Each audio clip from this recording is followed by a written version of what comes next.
We are now recording. Uh, Hello, everyone. This is Tom Fox with episode 10 of the FCPA Compliance and Ethics Report. Today, I am extraordinarily pleased to have with us my friend and colleague, Stephen Martin. Stephen is with the law firm of Baker McKenzie, and he also heads up their consulting arm. I think it's called Baker Consulting, but I'm sure he can tell me if that's not right. Stephen and I have had the privilege of speaking sort of across the country on various topics related to compliance.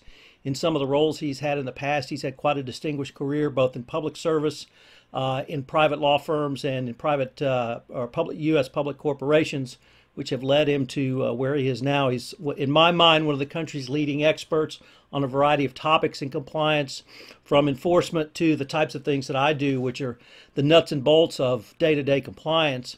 And that's what I want to visit with you about today, Stephen, is one of the nuts and bolts of compliance, risk assessments. But before I get to that, could you tell us about a little bit about Baker McKenzie's global compliance practice, and then specifically about the consulting arm that you're heading up? Sure, I'd be happy to, and thanks for inviting me to do this. It's great what you're doing with these podcasts, and it's amazing, in terms of the reach you get and people looking at your blogs and now doing these podcasts. So it's fun to be involved with this, and always presenting, talking to you is great. Baker McKenzie is, the biggest law firm in the world. I think we have 75 offices, in all jurisdictions, basically, and so we do a lot of global compliance work. Obviously, I sit and run as managing director our compliance consulting group, which mainly is tasked and focused on doing proactive work for our clients, trying to give them real-world advice on program design and enhancement, on risk assessments, both geographically and by topic areas. Working as a compliance advisor to really assist companies. Much more of the proactive real world. As you mentioned, my background.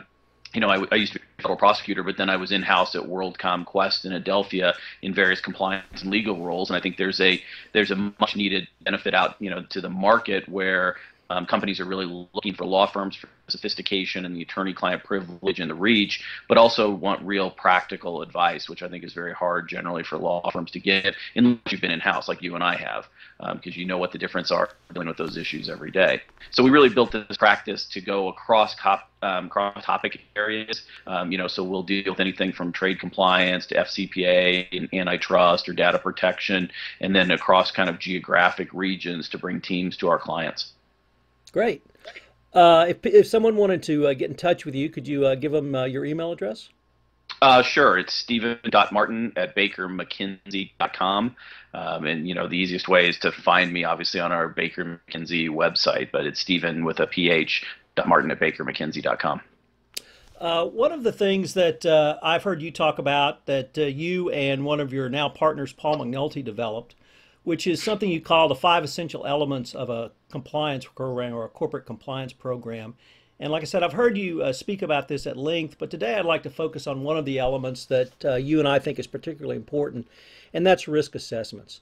So could you give our listeners a little bit of context, or what are the 5 essential elements, maybe how you guys developed them? I know that conversation started with Paul McNulty even before you went to Baker and McKenzie. So how did you develop it, and how does a risk assessment fit into those 5 essential elements?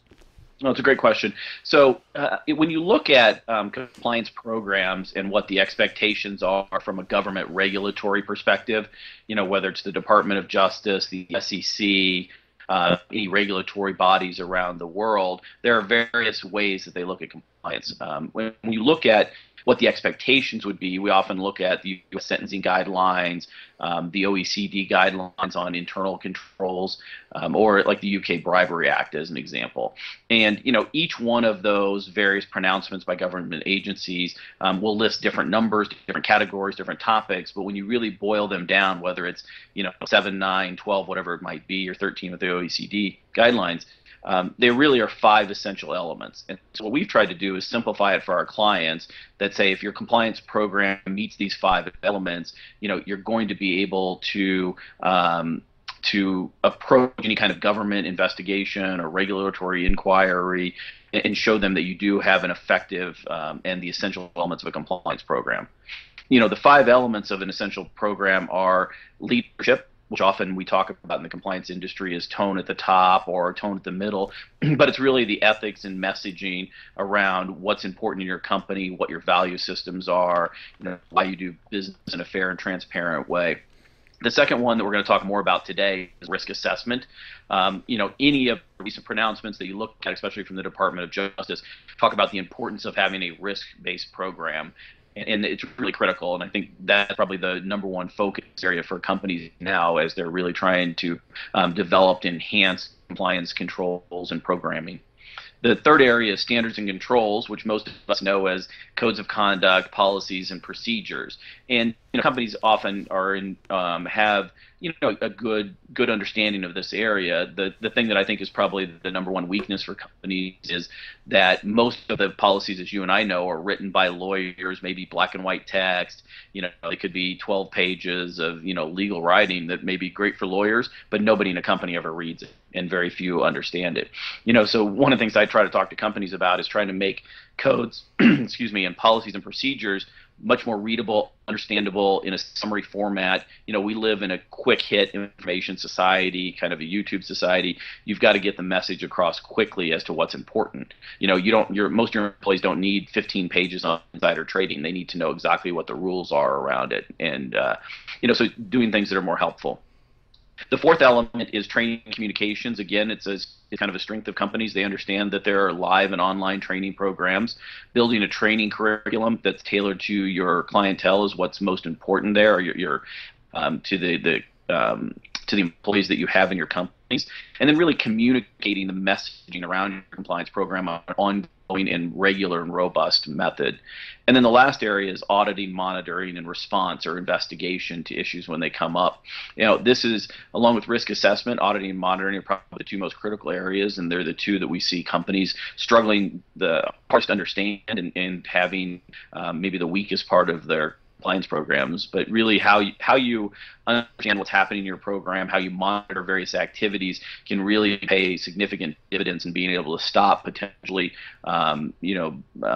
acts by employees or especially third parties that could get the company into trouble, as well as what do you do when an issue comes in and how do you follow investigation protocols. So that's really the five elements that if you meet those in your compliance program, whether it's holistically as your compliance program or across any specific topic, you'll be able to defend your program, but more important, it's really effective in communicating why compliance is important in your company and to the people that you deal with. So with that, I know we're going to talk a little bit about risk assessment.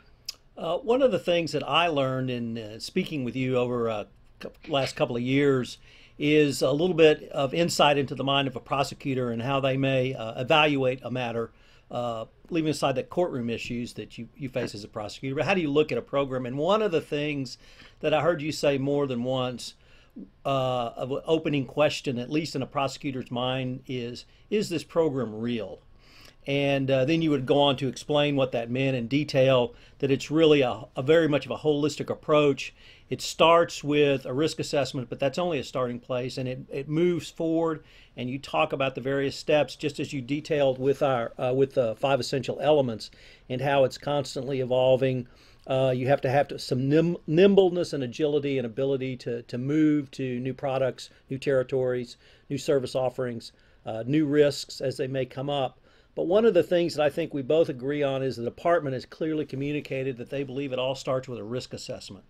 And I've heard you talk at length about risk assessments and how they really inform your entire compliance program. But one of the questions that I hear from a lot of compliance practitioners in the field is, I really don't know how to do a risk assessment. So could you tell us, how do you start? How does someone get their arms around it when the chief compliance officer, or worse yet, the general counsel, comes down to an assistant general counsel and says, okay, we want a risk assessment within 6 weeks? What's that lawyer to do? Right. So it's a great question. I'm going to start with the first part of it where you ask about Justice Department prosecutors and kind of how they view these. What is very clear that 5 or 10 years ago, Justice Department lawyers may not have really understood what compliance meant or compliance program, and they would kind of look to see if you had policies and code of conduct. And those were kind of the elements that they looked at to see. Those days are gone.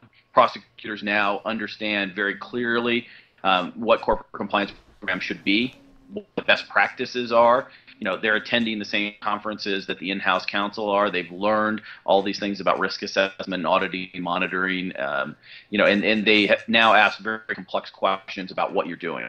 What is your third-party diligence program? What is the organization around your third-party program in terms of certification and training and due diligence and auditing and monitoring? What are you doing with your government relationships? What are you doing in various regions in the country? How do you know that your program is effective? Are you doing culture surveys? So they're asking very complex questions, and they're actually digging into the next level of that, which is talking to employees or executives about what is the program, and seeing if it really makes up what you say that it does. And so I think the time of being able to convince the prosecutor based on your paper part of the program that you have an effective program are long gone. On the risk assessment and how do you start that? It's a very interesting question because we're doing risk assessments all the time with clients, and so you get that question quite a bit. The key really is to scope the project properly and figure out what internal resources you have. Do you need some external assistance, either for specific types of topics or for regions around the world? What is a reasonable time frame that you're going to tackle this risk assessment in? What are the various internal business units that you're going to examine? Because maybe you're not going to do it across the board for an enterprise-wide one. And what are the other internal resources you have? So when I look at it, I often talk to the companies about, okay, are we doing an FCPA risk assessment? Or are we doing a compliance program risk assessment? Are we looking at multiple areas, as an example? So are we looking at antitrust, FCPA, data protection, and privacy? Is it going to be an enterprise-wide review, meaning across the entire organization? Or are we going to look at specific business units or specific regions or countries? And then you start looking at what are specific risks that we might have. So do we use sales agents? Do we use contractors? Are there middlemen that are involved in, transactions? Are we working in some of the highest risk jurisdictions around the world? What are the strategic business initiatives of the company going forward? What are our joint ventures? So what are our operational aspects? So do we have joint ventures and partnerships? And if so, with whom and how are those working? And what legal responsibilities do we have under them? So you start really charting that out to get some organization. I think companies sometimes make a mistake by saying we're going to do a risk assessment, and they kind of rush in without really looking at what they want to do. The better you can scope that up front, the better your work products could be, the better the review will be, the better feedback that you can. And what you really do at the end of the risk assessment is take what those findings are and put them into an executable plan. You can't do everything you find tomorrow, but you look at it over what can I do this next year and what can I do over the next 3 years. Because the other thing that's a key for prosecutors is they're looking to see that your program is always evolving, right? So you have some plan going forward. I tell compliance officers all the time, document, and you say this, Tom, all the time, document is the key thing that you want to do in a compliance program. And I couldn't agree with you more on that front. Document what you've done before and all the steps you've taken in your compliance program, and then document what you're going to do over a period of time. That can evolve, that can shift, you can change it, and it may change on priorities and on resources and everything. But if you have that plan set up, that's a very defendable program. And frankly, it just keeps you on track internally on executing and getting available resources. I've heard you talk about having a 1, 3, and 5-year plan for your compliance regime going forward. Can you explain how you could use a risk assessment in having that ongoing plan or that forward plan that you would try to execute going forward?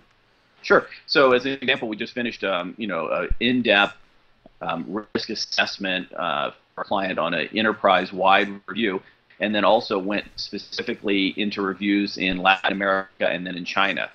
So what we did, working very closely with the team, internal team, is spend time taking a series of recommendations against those 5 elements.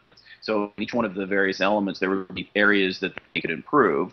And then making recommendations. So, as an example, enhancing your due diligence program, taking that as a step that you want to have under the auditing and monitoring program. And then you put in components of what that means, what do you have to do going forward. So if you think about it, if there were 20 recommendations that come out of the risk assessment for those 5 categories, then you rank them in terms of priority, of importance from a government perspective, from an internal perspective, from looking at it. You rank those out, and then you put them into a multi-year plan. So as an example, with this client, we have a 1-year plan, and what we ranked were, we took the 4 biggest issues that they have as a company and organized them into that next 1-year plan. And in those 4 issues, we broke them into subcomponents of what they can do. And then we help make some designations about what they can do internally and who internally might be able to be responsible and design that. And then we took what were kind of the tier 2 concerns, other things that were picked up in the risk assessment but were not the priority 4, and moved those into subsequent years 2 and 3 plans so that they could tackle those as they have time and available resources. A lot of this, frankly, you can tackle inside once you figure out what you've got to take. So then we put these onto a graph, that was ranked from highest to lowest priority, that showed whether they were a key risk or kind of the secondary risk, where they fit into the 5 elements, and then what were the recommended steps in each one of those. So very detailed organization about exactly what the company has to operate against. Let me turn now and ask some questions about things you might be seeing in the marketplace in terms of differences in geographic areas outside the United States versus the United States. Have you had to look at any issues regarding China based on what's happened sort of with GSK over the past 3 or 4 months and a number of other, unfortunately, Western companies? What can you tell us about sort of current events vis-a-vis risk assessments? Well, as you know, Tom, there's a lot of challenges that are happening around the world, not the least of which is in China. I may have the fortunate experience of spending a fair amount of my time over the next couple of months in Asia, bouncing around from country to country, doing risk assessments and due diligence investigations. So we look at it, and not any different than most people do, whether it's, the transparency index or, understanding where the operations are. But there are certainly critical areas for companies when they're doing business. I look at it across a couple tiers. One is, what are your strategic business initiatives? So, having a compliance officer being at the table and engaged in the strategic discussions about where we're headed is probably the best risk management tool you can have. So, are we expanding operations into Nigeria, as an example? You'd want to be at the forefront of that as opposed to trying to solve the problems afterwards. So getting involved in strategic business initiatives is first. Second is looking at your, geographical reach and where you're doing business. So trying to figure out both what are the highest risk jurisdictions and where are your revenues being generated, and what are your government interactions in those jurisdictions. Those are absolutely critical. When you look at it, Brazil, China, Russia, India, those are probably the 4 hottest ones in terms of what our clients are looking at, as well as where the investigations are coming out of. So if you look at those areas, we all know that those are challenges. But then you've got to look very closely at what are you doing in Central and Latin America. Mexico is a huge challenge, obviously, with the Walmart issues that are coming. The GSK issues out of China have been very significant, so people are paying attention. You've got the World Cup and the Olympics coming to Brazil. I think everybody understands that there will be some challenges around corruption probably there. Plus, you have new legislation, new anti-corruption legislation that's occurred. You've got to look at, we're seeing issues now come out of Venezuela and other areas in there around currency concerns and around, how can you do business, which I think are very interesting. And then you've got really difficult jurisdictions that people, don't have much information about. So, Africa and sub-Saharan Africa and some of the jurisdictions in the Middle East can be very difficult. So, one of the key things about the risk assessment is understanding your international reach, and then understanding who are you dealing with there. It means governments and third parties that are representing you, and really looking at how do you fit that into what would be the review. One of the things that's critical about risk assessment too is I think a lot of companies get nervous at, how do we do this? You ask that question. You can't do it all at once. So you also need to stage your risk assessment over time. Take it in manageable chunks so that you can figure out what you're going to do. So one of the clients I was just talking about, we did an enterprise kind of corporate-wide one, and then they were doing specific dives into certain countries. And now, now we're going to that next level, which is, spending this year taking kind of one country by a quarter and looking at those to see what their risk profile is. So it's all about taking a reasonable approach to the risk assessment, planning it out, and executing over some period of time. One of the things that I think the government has communicated, and I would certainly draw upon or ask you to draw upon your experience as a prosecutor and working as a public servant, is that one the government wants to see you moving forward, and it wants Yes. to see you. I tell people, no one has gotten in trouble for doing something negligently yet. They have gotten in trouble because either they didn't do something or they just bury their head and let it happen. Right. And that if you do a risk assessment, even if you start at, like you said, at the business unit level, at the country level, and move forward and use that information as an ongoing, evolving process, that's what the government wants to see because they understand no one is going to move to a gold standard program on day one. It's going to be an evolutionary process. Am I off base, or do you think that's closer to the mark? No, I think that's exactly right, actually. I think sort of the recent statements that have come out of the Department of Justice have talked about we want to see your program continually evolving. Often companies are very good at looking at financial controls, operational planning, but they don't do a very good job looking at compliance planning or compliance proactive work. And what you really want to be doing is your compliance program should grow and develop with your strategic business initiatives. That's why when I highlighted that that's so critical for compliance officers and general counsels to get involved with, you should be evolving the program to meet what the changes are that are happening in the business. If you can do that, you can effectively manage risk.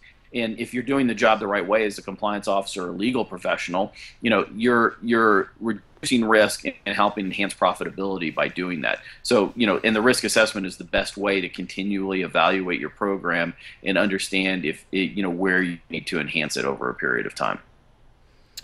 Stephen, we're about at the end of our time, so I'd really like to thank you. I would tell our audience that I have written about the Stephen Martin, Paul McNulty, Baker McKenzie 5 elements, and I'm happy to share that with you. But I would really suggest that you contact Stephen directly because it's one thing to read about me writing about what they say, but it's quite another to have them tell it to you. So once again, Stephen Martin at Baker McKenzie. Check them out on the firm's website. They've got a ton of information. They're happy to visit with people. I'm sure they would share the 5 elements with you because they talk about it and write about it extensively. It's a wonderful resource, and you guys are a great resource for the compliance community generally. So thanks a lot, and look forward to seeing you at the next conference. Well, great. We really appreciate it, Tom, and thanks for giving me the opportunity. And it's always a pleasure, to work and present with you. And you're just doing an amazing job as the master of the FCPA world these days, and in the blogs and now these podcasts. So it's always fun to do that. So I appreciate you having me on your show. All right. Thanks a lot. Great. Thank you.